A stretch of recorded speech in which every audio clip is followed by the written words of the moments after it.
Growing up, I lived in the south of England, where I was lucky enough to be surrounded by countryside and beaches. Life at home was very stressful and chaotic.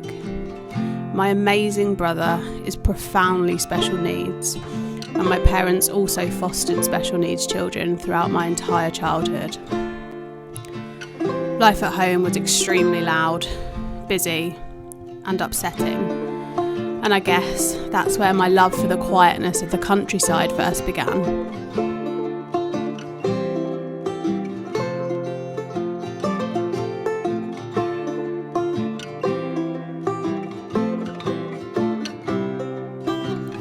When I gained my true independence and learnt to drive, my parents bought me a 1996 Mazda MX-5. It was one of my favourite things in the world. Accepting that a baby seat and pram wouldn't fit in that car was a blow I really had to come to terms with.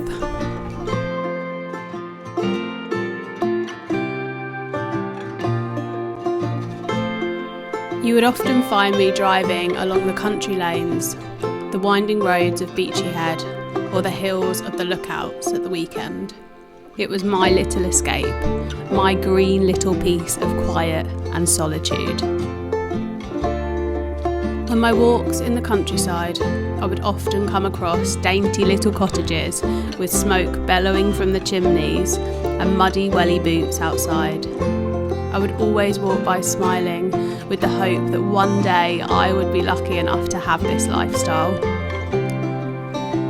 The dialogue I would always tell myself is that I wanted a life where I could walk out of the door, put on a pair of wellies, go for a long walk full of den building, muddy puddles and adventure, to then come home and sit in front of the fire with hot chocolates, a snuggly film, then to be followed by a scrumptious family meal together.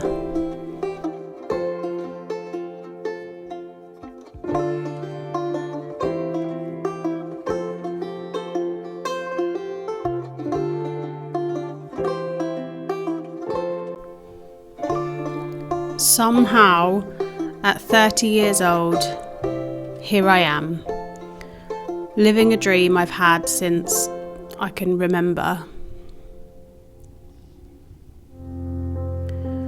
When I left England to go travelling, I did wonder if being immersed into different cultures and seeing the way other people lived their lives would influence my nostalgia of the English countryside.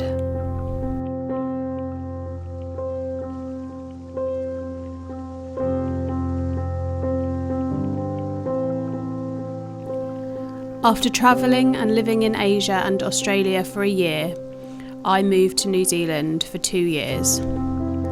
The landscape and beauty of New Zealand is something indescribable. You have to see it to believe it. The people are incredible, the houses are beautiful, and life is so wonderful and slow in comparison to England. Although Helen and I discussed living there permanently on a regular basis, it just wasn't the English countryside that I love. It didn't hold the same nostalgia, and I know I would always long to be immersed back onto English soil with my log burner, Sunday roast, and muddy Wellington boots.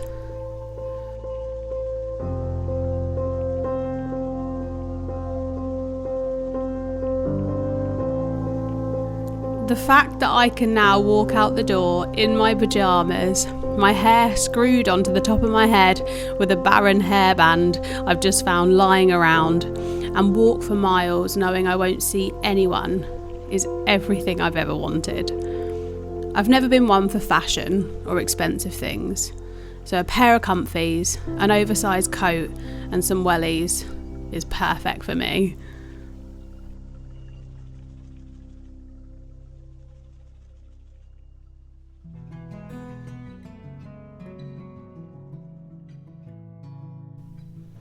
I pinch myself every day that this is where life has led me, that this is where our boys will grow up, and this is where their forever memories will be made.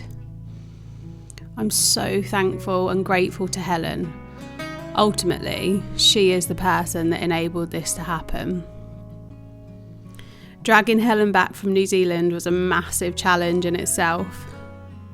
Although Helen is from Manchester originally, when we were in New Zealand, her life was very much stable and set, and she had no intentions of returning home. Then I came along. Whoops.